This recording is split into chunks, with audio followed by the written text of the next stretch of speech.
ආයිබුවන් මේ වන විට මා රැඳී සිටින්නේ ගාල්ල නගර මැදේ. ඔබ මේ දකින්නේ මේ වන විට ගාල්ල නගර මැදේ ඉතාමත්ම දැඩි වර්ෂාපතනයක් ඇදහැළෙමින් පවතිනවා. මේ වන විට ගාල්ල මාතර ප්‍රධාන මාර්ගය සහ ගාල්ල මහවීදිය සම්පූර්ණයෙන්ම ජලයේ යට වී තිබෙන ආකාරයක් තමයි අපිට දක්නට ලැබෙන්නේ. අඩි 2ක පමණ ප්‍රමාණයක් මේ වන විට මෙම ස්ථානයෙන් මෙම මාර්ගයේ යට වී තිබෙන ආකාරයක් තමයි අපිට දැන් නිරීක්ෂණය වෙන්නේ. මේ ගාල්ල මාතර ප්‍රධාන මාර්ගය ගාල්ල වැල්ලපාර ප්‍රදේශය ගාල්ල පළතුරු වෙළඳපොළ ඉදිරි පිටින් යට වී තිබෙනවා.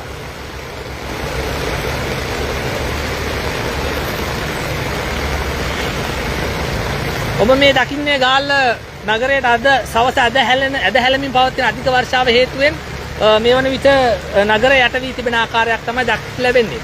ප්‍රදේශවාසීන් චෝදනා කරන්නේ ප්‍රධාන වශයෙන්ම වැසි ජලය බැස යන ජල මාර්ගවල ඉදිකර තිබෙන අනවසර ඉදිකිරීම සහ නිසි ලෙස කාණු පද්ධති සුද්ධ නොකිරීම නිසා මෙම තත්ත්වය හට ගන්නට ඇති බවයි. මේ ඔබ දකින්නේ ගාල්ල පළතුරු වෙළඳපොළයි. මෙම ස්ථානයත් අඩි 2ක් පමණ ප්‍රමාණයක් ජලය යට වී තිබෙනවා. තව සුළු ප්‍රමාණයක් ජලය වැඩි වුණොත් මෙම ස්ථානයත් යටවීමේ අවදානමක් පවතිනවා. මේ ඔබ දකින්නේ ගාල්ල නගර මැදයයි. මේ වන විට ගාල්ල නගර මැදයේ පවතින තත්ත්වය මෙයයි. දැඩි රථ වාහන තදබදයක් පවතිනවා. ගාල්ල මාතර ප්‍රධාන මාර්ගය භාවිතා කරන පිරිස් මෙම ස්ථානයේ මගහැර විකල්ප මාර්ග භාවිතා කරන්නේ නම් ඉතාමත්ම හොඳයි කියලා හිතනවා. මොකද වතුර ප්‍රමාණය ඉතාමත්ම වැඩි මෙම ස්ථානයේ යට වී තිබෙන ආකාරය. එම නිසා ඒ වගේම දැඩි රථ වාහන තදබදයකුත් පවතිනවා මෙම ස්ථානයේ.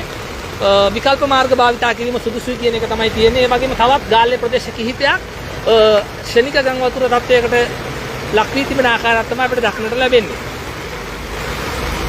ලයිව් මේ පැත්තෙන් ගියා නම් හරි. මෙතන කෝණයකින් යන්න. මෙතනින් යන්න. කොණෙන් ගියා නම් හරි නැත්නම් යන්න අමාරුයි. පාර එහා පැත්තට දැනගත්තත් හරි ඔයාලට. ඕ පරිස්සමෙන් පනින්න. මේ වන විට පවතින තත්ත්වය මෙයයි. ඉතාමත්ම විශාල ජල ප්‍රමාණයක් හදිස්සියේ වැසුණු දැඩි වර්ෂාපතනයක් හේතුවෙන් තමයි මේ තත්ත්වය හටගෙන තිබෙන්නේ. මේ වන විට ගාල්ල නගරයේ ගාල්ල සමුද්‍ර මාවත ප්‍රදේශයේ පවතින තත්ත්වය තමයි මේ අධික වර්ෂාවක් හේතුවෙන් මේ ප්‍රදේශයේ දැන් ජලයෙන් යට වී තිබෙනවා.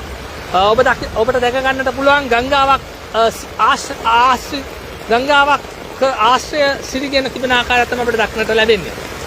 මේ ගාල්ල මාතර ප්‍රධාන මාර්ගයේ වැල්ලපාර පළතුරු වෙළඳපොළ ඉදිරි පිටයි.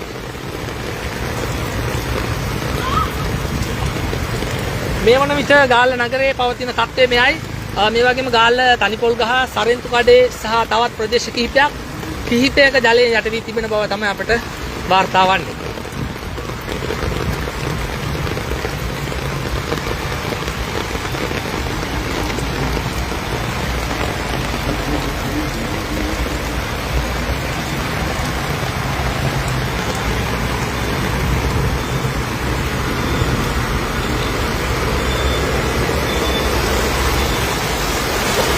ඔබ මේ දකින්නේ ඉතාමත්ම විශාල ජල කඳක් ගලා යන ආකාරයක් තමයි මේ වන විට ගාල්ල සමුද්‍ර මාවත ප්‍රදේශයේ පවතින තත්ත්වය තමයි මේ. ඔබට දැක ගන්න පුළුවන් ගංගාවක සිරියක් ගැන තිබෙන ආකාරයක් මේ ගාල්ල